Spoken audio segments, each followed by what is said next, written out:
Jam tangan Rolex dibilang buang langsung dibuang. Lamborghini mengatakan menyentuh adalah menyentuh. Jet pribadi juga seperti mainan anak kecil. Siapa dia sebenarnya? Hidup dalam kemewahan yang sia-sia. Jordan Belfort berusia 22 tahun ini. Adalah karyawan biasa aja. Untuk memuaskan keinginannya, dia pergi ke satu-satunya tempat di dunia yang bisa memuaskannya. Wall Street. Di sini, ia bertemu guru pertamanya dalam hidup. Mark Hanna. Jika Anda tidak mulai menelepon tepat pada pukul 9.30, maka telepon pelanggan akan selalu sibuk. 4, 3, 2, 1. Heyolah. Ruang pialang tempat Jordan bekerja berdengung dengan dering telepon. Pengetikan keyboard terdengar seperti suara hujan. Itulah suara punya duit. Di atas meja makan, Jordan belajar cara bermain pasar saham. Dari Mark Hanna, yang dikenal sebagai serigala Wall Street. Apa yang perlu kita lakukan? Ini mengambil uang dari pelanggan dan memasukkannya ke dalam saku Anda. Setelah setengah tahun berjuang, Jordan telah memperoleh sertifikat perwakilan perantara. Bersiap untuk menangkap batch besar. Kemudian pukul Black Monday yang legendaris. Pada tanggal 19 Oktober tahun 1987, pasar saham AS anjlok. Semua orang mencoba yang terbaik, tetapi bukan kehendak Tuhan untuk tinggal. Jordan baru saja masuk ke bisnis pialang. Harus berhenti.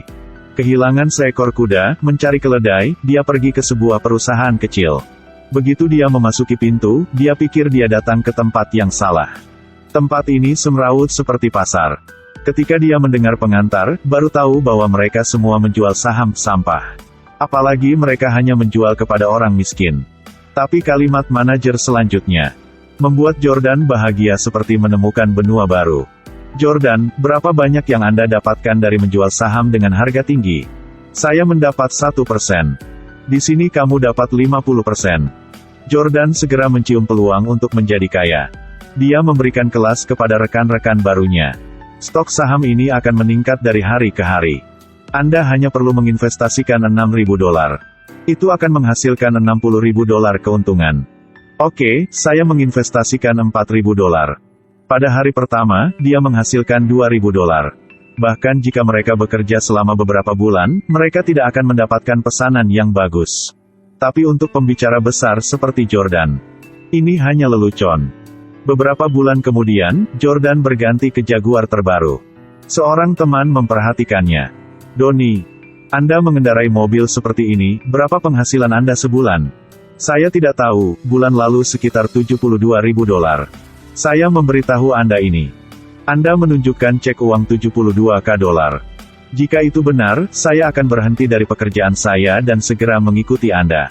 Donnie kaget dengan cek ya. Setelah itu, dia langsung menelepon untuk mengundurkan diri. Atas saran Donnie, Jordan memutuskan untuk memulai perusahaannya sendiri. Mereka memanggil beberapa teman untuk bekerja mengkonsumsi produk Jordan. Bergabunglah dengan perusahaan mereka untuk menjual saham sampah. Meskipun orang-orang ini tidak lulus ujian masuk universitas, tapi dalam hal meningkatkan konsumsi, mereka jenius. Jual saya pena ini. Bantu saya, tulis namamu di handuk itu. Oke, tapi saya tidak punya pen. Jika ada yang perlu pasti ada yang punya, bro. Apakah Anda masih memiliki debit terutang pada kartu kredit Anda? Jadi angkat telepon dan telepon. Tuan Tanah akan menendang Anda keluar dari kamar sewaan. Baiklah, angkat telepon dan telepon. Apakah pacar Anda berpikir Anda pecundang tanpa masa depan? Angkat telepon dan hubungi sekarang. Saya harap kalian dapat menghasilkan uang untuk menyelesaikan semua masalah sialan ini. Bisakah Anda bayangkan? Orang gila ini, baru beberapa bulan yang lalu, juga menjual stok sampah di tempat parkir bawah tanah. Dan sekarang dia memiliki kekayaan puluhan juta dolar. Semua ini dimungkinkan oleh salah satu idenya. Jual saham sampah kepada orang kaya. Dengan umpan menjadi stok saham yang bagus. Setelah pelanggan mengambil umpan, dia menjual stok sampah kepada mereka. Untuk membantu teman-temannya dapat menghubungi dan bernegosiasi dengan orang kaya dengan kualitas tinggi. Jordan menyiapkan beberapa dokumen. Ajari mereka cara menelepon. Tidak hanya mengajar dengan kata-kata, latihan juga sangat penting. Jordan secara langsung mencoba buat mereka. Cara menipu orang kaya tanpa otak. Bahkan jika itu gosip, seseorang akan mempercayainya. Kemudian, Jordan merenovasi ruang perantara di tempat parkir bawah tanahnya. Menjadi satu perusahaan dengan sejarah panjang. Tapi sejarah membuat Amerika. Kantor kotor di bawah tanah. Secara bertahap menjadi perusahaan besar di Wall Street. Jordan juga dari broker kecil. Menjadi pembuat uang yang hebat. Dan dikenal semua orang sebagai serigala Wall Street. Meski koran sering mencorengnya. Tetapi jumlah orang yang datang untuk bergabung dengan tentara untuknya masih terus bergulir tanpa henti. Seperti itu. Hari demi hari Jordan menjalani kehidupan yang kacau balau.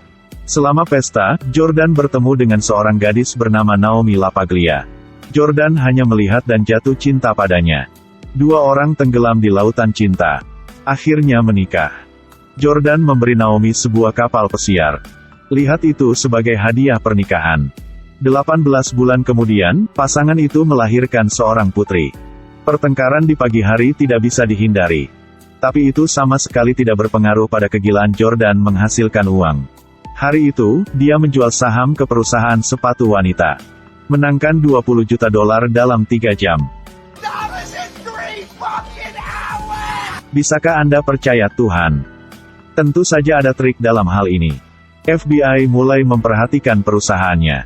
Jordan berpikir polisi ini mudah ditangani. Tanpa diduga, belitan tidak selesai. Saya harus mengambil penerbangan ke Swiss. Halo bankir Swiss. Kemudian pergi menemui Bibi Naomi yang tinggal di sini. Menggunakan namanya untuk membuka rekening bank.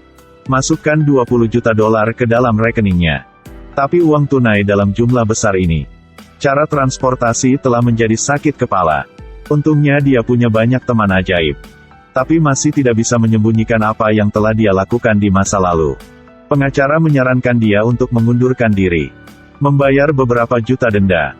Kemudian FBI tidak akan lagi menyelidiki. Jordan menerima sarannya. Ini adalah pidato pengunduran diri dia.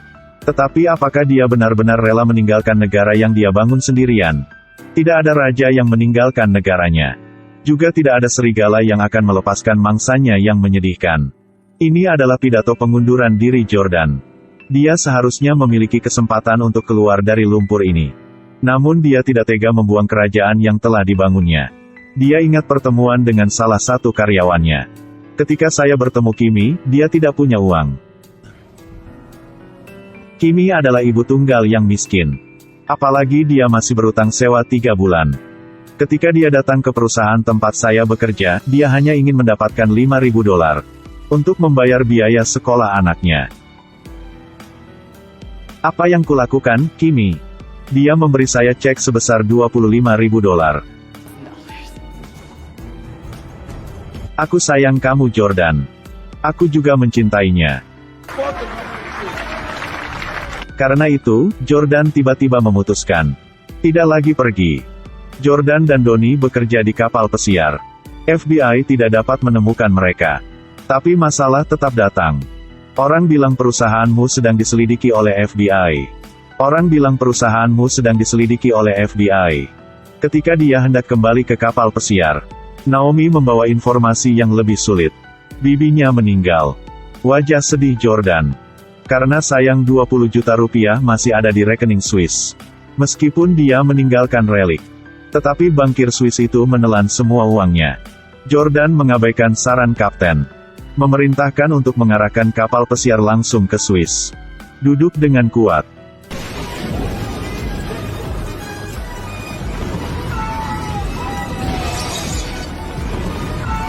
Jordan diselamatkan. Dia duduk di dekat jendela menyaksikan jet pribadinya meledak. Tiba-tiba dia menyadari bahwa dia adalah budak uang. Meskipun dia selamat, dia kehilangan $20 juta. Kehilangan kebebasan, terkunci di rumah. Istrinya tidak membutuhkannya, dan putrinya juga dibawa pergi. Tidak ada yang peduli jika Anda terluka. Kegilaan dalam dirinya benar-benar terbakar. FBI memberinya kesempatan untuk mengungkapkan kaki tangannya. Jordan kembali ke perusahaan. Tapi ketika dia melihat Donnie, hatinya melunak. Dia diam-diam meninggalkan catatan yang memberitahunya untuk tidak memberikan pernyataan sembarangan. Keesokan harinya, Jordan menyesali perbuatannya. Donnie memberikan catatanmu ke FBI. Ternyata FBI mengubah mereka menjadi orang dalam. FBI secara paksa menutup perusahaannya. Jordan juga memberitahu semua orang. Dan dia sendiri divonis 3 tahun penjara. 3 tahun kemudian, Jordan dibebaskan dari penjara. Dan menjadi pembicara. Film ini diangkat dari kisah nyata. Karakter utama dari cerita itu adalah pria ini.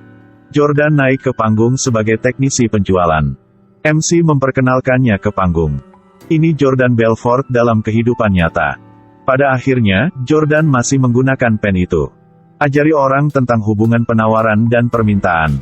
Pada kenyataannya, kebutuhan nyata setiap orang adalah bagaimana menjadi kaya. Selama kebutuhan ini masih ada, orang-orang seperti Jordan Belfort akan tetap ada. Silakan klik pada link di bawah. Mari kita lihat bagaimana sikap Anda terhadap uang. Video hari ini sampai sini aja, sampai jumpa di video selanjutnya.